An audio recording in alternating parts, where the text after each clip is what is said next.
Hello, BookTube. There's a BookTube event coming up, a debut BookTube event in July, BookTube at War.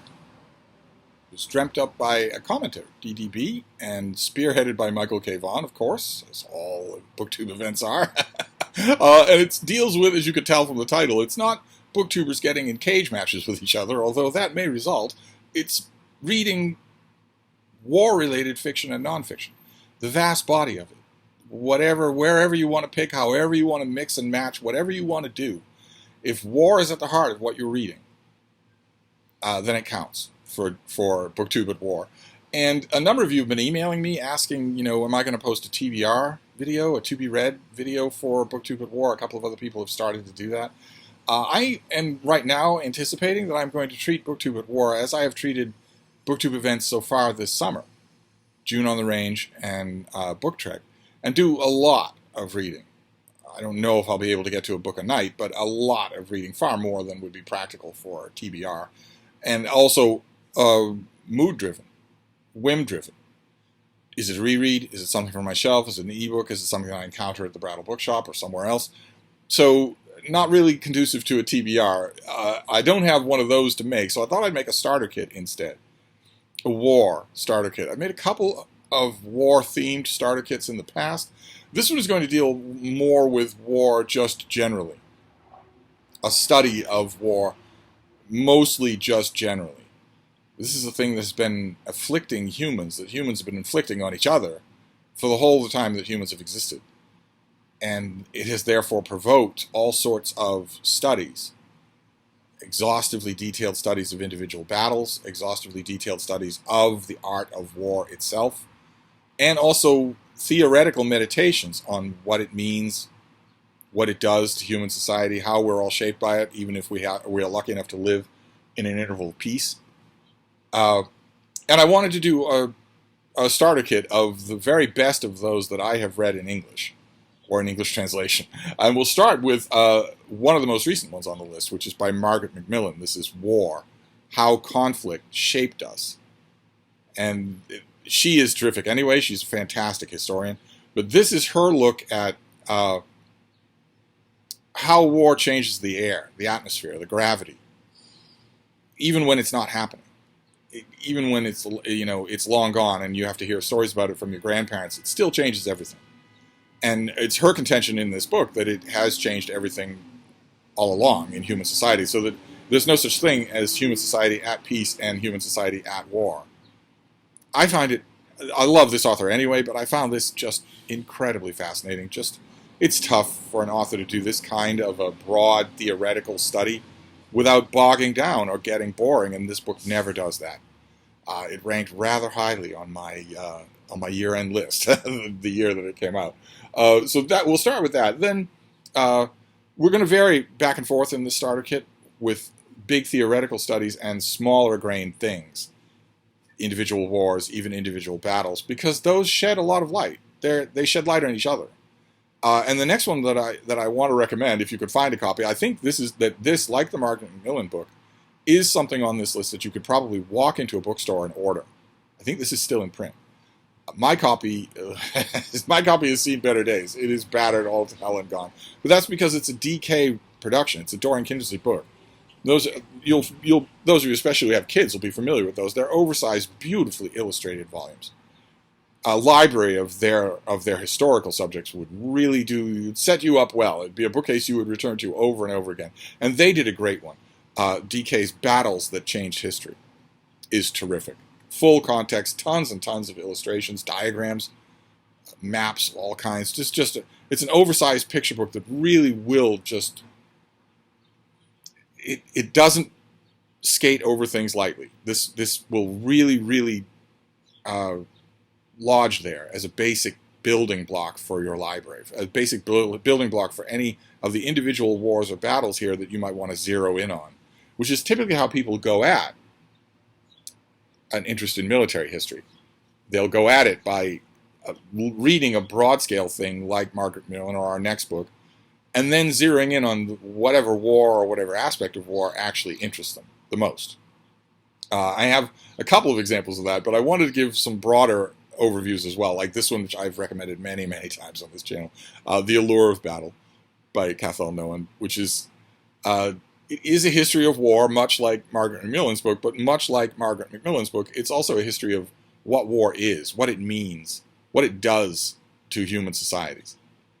And it's brilliant. Just brilliant and eloquent.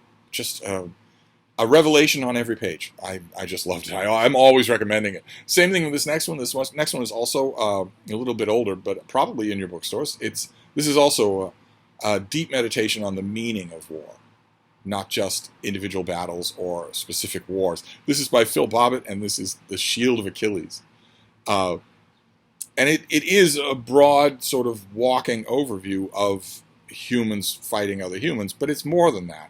As you can probably tell from the pretension of the title, it's more than that. It's a meditation on war, which I think is really helpful. That meditations that sort of aren't just straight narrative histories of all that we know of warfare, going all the way back to Sumer, but rather, what do we make of all this? What are some common threads? What have people thought about this? Those things are very interesting. They are an integral part of studying war. I'm not advocating here that you use BookTube at War to study war. It is July, after all. But in case you're inclined in that direction, I want to go in the opposite direction here and give you another actual military history of humankind. And this is John Keegan, the great 20th century military historian. And this is his history of warfare, which doesn't break a lot of new ground. I think he would have been the first to admit that. These books never do. But he's a terrifically energetic writer. Any of you who've ever read The Face of Battle, for instance, or The Mask of Command, those are great books, great military histories. He's electrically readable, which is why he's on this list twice. This is his book, A History of Warfare, but I also have him on here for a book that he edited, The Penguin Book of War, which is a big anthology of first-hand accounts. Because in addition to fighting wars for the whole of their history, humans have also been writing about wars for the whole of their history. Participants who are lucky enough to survive to come back home and immediately put pen to paper and start writing up accounts of what they saw, or they write them at the moment. And there are lots and lots of anthologies like that, and this is my favorite one by far. And I think it's owed mostly to the skill of Keegan at having read all this stuff and picking the right things. Again, this might be still in print. So well worth your time if it is. This next one, I don't think it's still in print. It got a heyday. It got a return to print in 4 volumes about 30 years ago, and I rejoiced. This is Hans Delbruck, and this is his History of the Art of War, which is immense. And I forget who the publisher is. This publisher brought these out in a translation by Walter Renfro in 4 volumes. This is volume 1, Warfare and Antiquity, and then there's Medieval Warfare, and they move on. There are 4 big books. I forget the publisher, but they brought them out in 4 big trade paperbacks.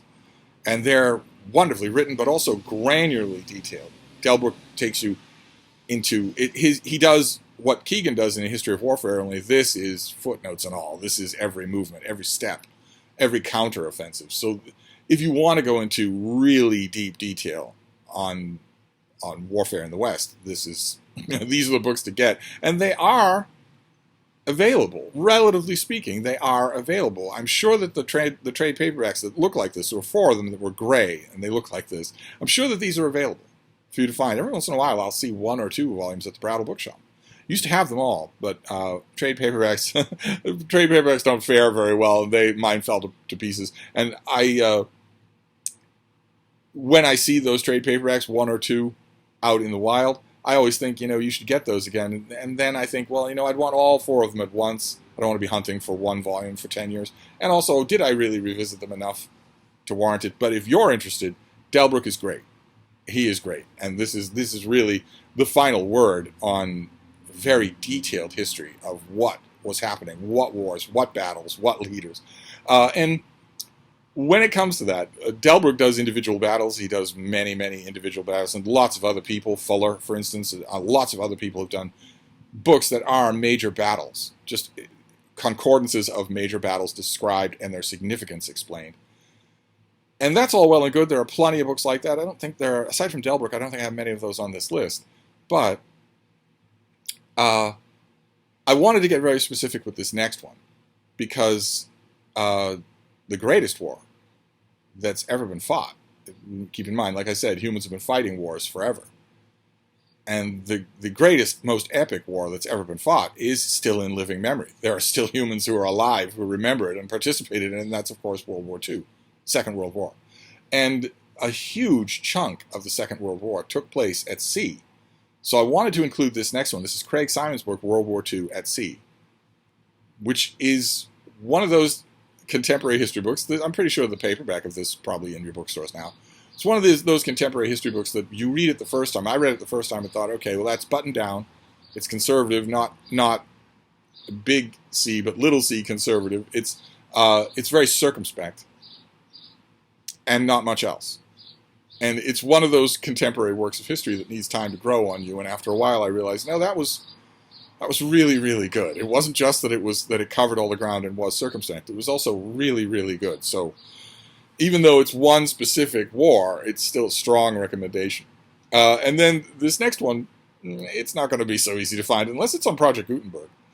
I would strongly advise, if you're really interested in the subject, you could track down the unabridged big production number of this that had, if I remember correctly, lots and lots of really good fold-out maps. And a Project Gutenberg ebook, if it exists on Project Gutenberg, of course won't have those. And I don't know that any modern one-volume abridgment, the author authorized a one-volume abridgment, I'm not sure that those would have all the wealth of maps either. But it's remarkably eloquent, as you would expect from a son of Massachusetts, and also it really well combines the two kinds of overviews that we're looking at, the deeply theoretical and the battle by battle. This is by Quincy Wright, and it's a study of war. I don't know how available this is. It's certainly not in print, and it will never be in print again. But there are probably lots of volumes out there. I don't imagine that outside of military history specialists, I don't imagine that many people esteem this or remember it at all. But it's well worth your time to read. Very, very thought-provoking. It takes, I believe that Wright brought this all the way up to the middle of the 20th century. But if you're really interested in this, I would suggest that you look around and see if you can find the original, I think it was 2 volumes, with as many editorial bells and whistles as you can. I don't know how expensive that would be, but this is well worth it to read, even though it's a little bit on the antiquated side.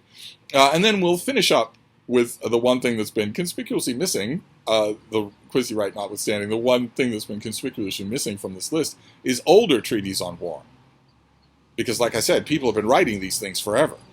And those treaties are everywhere. They're all over the ancient world. They're all over the medieval world. They're everywhere. But I thought I'd finish up the list with one that isn't a huge deal to read. It will take you an hour, and it's also not a huge deal to find, because it has 1 million editions and is always in print, and that is The Art of War. This is the Michael Nyland translation that was done for W. W. Norton. Of course, I strongly recommend it. It comes very well blurbed. And this is also, because it was W. W. Norton, this is also the new Norton Critical Edition of The Art of War. But you really don't need any kind of annotations or critical editions at all to read this and get it. And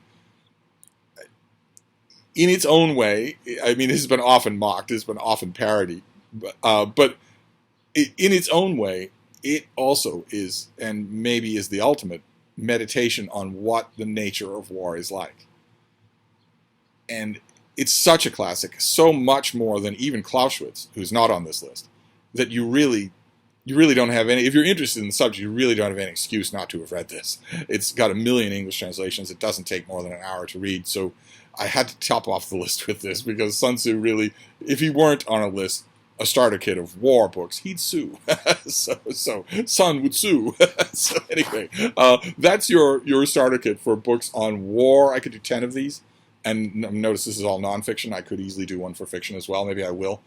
Because I plan on doing a lot of reading for BookTube at War to give this thing a nice kick off the launch pad. And of course, I'd be happy to know what you're doing for BookTube at War, but we'll get to that in other videos. This is just a standalone starter kit of really, really strong recommendations for studies of war, which I've done a lot of reading along those lines. So I thought I'd recommend you 10 books I think you would really like, or 13 if you're counting all the volumes of Delbrook. But anyway, I'm going to wrap this up for now, but I'll be back.